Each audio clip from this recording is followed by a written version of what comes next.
My parents always tell me the stories about my childhood that, for some odd reason, I cannot recall. Stories about how I used to have an imaginary friend named Bilbo who supposedly, according to my childhood self, lived in the walls with his pet snake Axel. Wherever the hell I came up with this, I have no idea. But apparently I spent a lot of time with Bilbo and Axel, because my parents always tend to bring it up whenever I visit them. I decided that I'd go on a little vacation over the week of Christmas in 2009. Having been working in Manhattan in the business world, making a lot of money, and being a part of the upper middle class for the past several years, I decided I'd take a break from it all and stay at my childhood home in Pennsylvania. By the 22nd of December, I had made it to my parents' house where they immediately brought me up to my old room.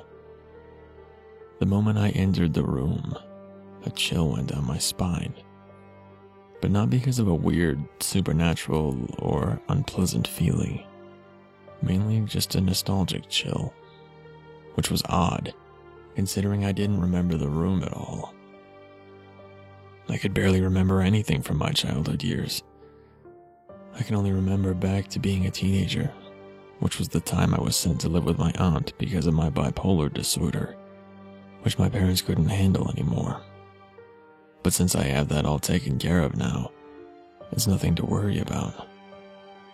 Aunt Janice was coming over for dinner at my parents' house tonight, so I could see her for the first time in nearly 4 years. I won't lie, I did feel a little emotional thinking about how I barely ever saw my old, aging, lovable relatives anymore since I got the job in Manhattan. But my personal life was going good, despite my so-so love life. I was seeing a girl named Amanda around this time, but we hadn't seen each other in a few weeks due to her having to fly out to California to attend her uncle's funeral. A roast was tonight's meal, specially cooked by my mother. Another small thing I remember from my childhood somehow. My mother's cooking, giving a true meaning to the old saying, just like Mom used to make. I wish Amanda could cook like that. At the dinner table, Aunt Janice told me some humorous stories of my childhood and events at the house, mainly from holidays and other family gatherings. Sadly, I couldn't remember anything from these events, but they were humorous and entertaining to hear. After dinner, Aunt Janice had to leave, so I kissed her on the cheek, and she left. She still looked good despite her growing age, now being well into her early 70s. It put a smile on my face to see her, which gave me a remembrance of my pleasant teenage years living at her home in Pittsburgh. She now lives close to my parents' house since her husband, my Uncle George, passed a few years ago. Around 11 p.m., my parents went off to bed and told me I could stay up and do whatever I wanted, as long as I kept the noise down. I decided to go into my old bedroom and watch some television for a bit until I got tired. So I did just that, flicking through the channels to find practically nothing entertaining. I ended up just having a look around my old room. I opened up the closet and found the typical objects you'd find in a young boy's closet. Action figures, Lego, coloring books, all the good stuff. Fun stuff. What caught my eye was a brown cardboard box in the back of the closet, obscured by a pile of child's clothing. I dug through the clothing and took the dusty box out, opening it up to reveal several VHS tapes, about 6 of them, all labeled with numbers that were crudely drawn on with crayon, in the handwriting of a small child. At the bottom of the box, I found a folded piece of paper that was torn from a notebook. I took the paper and unfolded it to find, written again in crayon, The Adventures of Bilbo and Axel. I recognized the names as being those of my imaginary friend and his pet snake. I found this extremely interesting and possibly could help me remember my childhood. Luckily, in my room, there was a VCR hooked up to the TV that hadn't been used in probably 10 years. Digging through the tapes, I dug out the one labeled number 1 and put it into the VCR. The VCR spit out the tape a few times, but after the third or fourth time it finally popped in and started to play. There was just some static mess for about 30 seconds until finally it came on. A very young me standing in the middle of the room I was in, which was in exactly the same condition. I was just sitting, with my head in my hands, in the middle of the room, facing the wall and muttering incomprehensible blabber.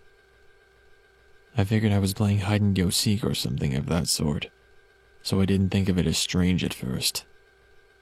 After about 2 minutes of the blabbering, I began to get concerned since the younger version of me got a tad bit louder, but it was still incomprehensible and almost like gibberish.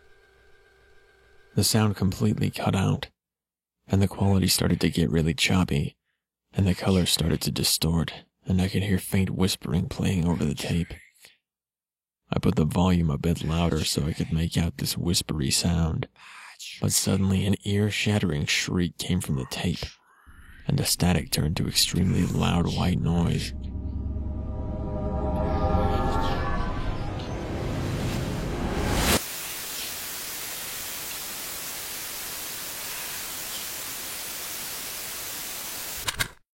I shot up and ran over to the VCR to eject the tape, but of course, the VCR ate the tape, completely destroying it. I looked in the box to get the second tape, and found it conveniently on the top of the pile, the number 2 written on it with red crayon.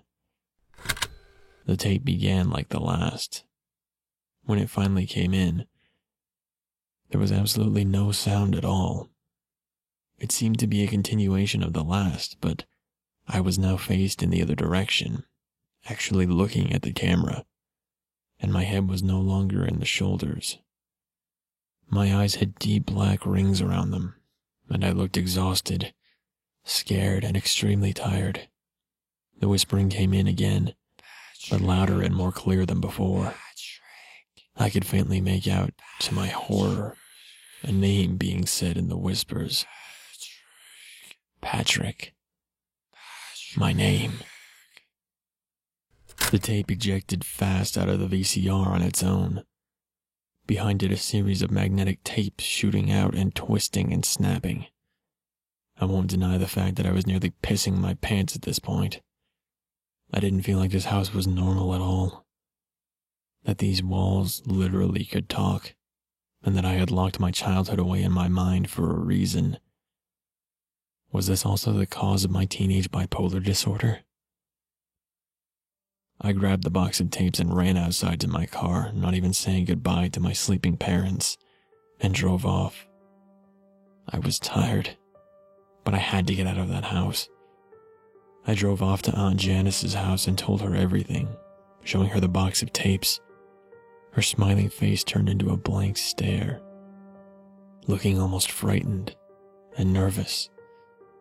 She told me to sit down and relax, and she sat next to me, holding my hand in hers, and told me the truth behind it all. The tapes were actually a psychiatrist's test of my actions due to a demonic possession that occurred in my childhood. An exorcism was performed which nearly killed me, and when the demon left my body, I had experienced amnesia, and thus was the reason why I was sent to live with Aunt Janice in the first place. I ended up returning back to Manhattan, and by the next autumn, Amanda and I were married. I didn't invite or tell any of my family members about the wedding, and I haven't seen my parents or Aunt Janice since that night on December 22nd, 2009. I still have the remaining tapes with me, but I'm still too scared to watch them all. All that I do know is that a demon is still lurking within the walls of that house.